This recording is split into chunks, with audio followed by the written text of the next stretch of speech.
Florida is a go-to destination for retirees. That also means that it's a thriving area where senior citizens can get taken advantage of by caregivers, neighbors, and even family members. Elder abuse can take the form of physical abuse or financial exploitation and interference with assets. Florida has many protections to pursue justice against this type of exploitation.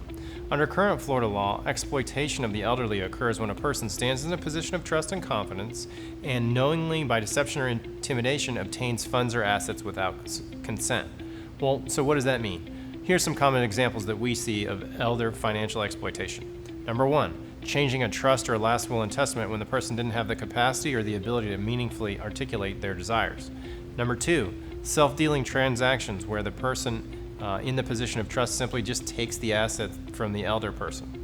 Number three, a breach of a fiduciary relationship. Sometimes there's fiduciary relationships like a power of attorney or a guardianship, and breaches of those occur when the trusted person is simply taking the assets or using the funds for themselves rather than for the person that they're supposed to be protecting.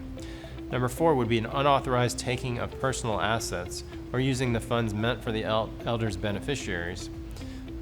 Misuse or transfer of those funds belonging to a vulnerable adult from a personal or joint account, or using their income and assets that they need for necessities and support obligation for themselves. Those are some common examples of elder abuse. But if you don't know what's going on, how do you spot the signs? What should you look for? Well, isolation in our experience is a key element of elder abuse. If the person is being kept unnecessarily away from friends and family that they used to have a close relationship with by a healthcare worker, neighbor, or a relative who suddenly came into the picture, that's a massive red flag. Big changes to estate plans or big withdrawals or transfers right before death is also a big red flag. If you see checks payable to cash or purchases that are extravagant and unusual for the person that passed away, that's also very concerning. So what can you do?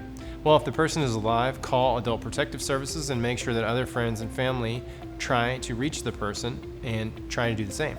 If the person's passed away, there's several mechanisms available under Florida law to try and return the assets to the appropriate individuals or to the estate. In Florida, if the person lacked the capacity to make the change, and that can be proved at the time, or if they were unduly influenced, meaning that the instrument or conveyance was not a product of their true intent, these changes can be voided by a court. Our office specializes in this type of litigation throughout the state of Florida. If you or your loved one has been a victim of elder abuse, give us a call and learn what we can do for you.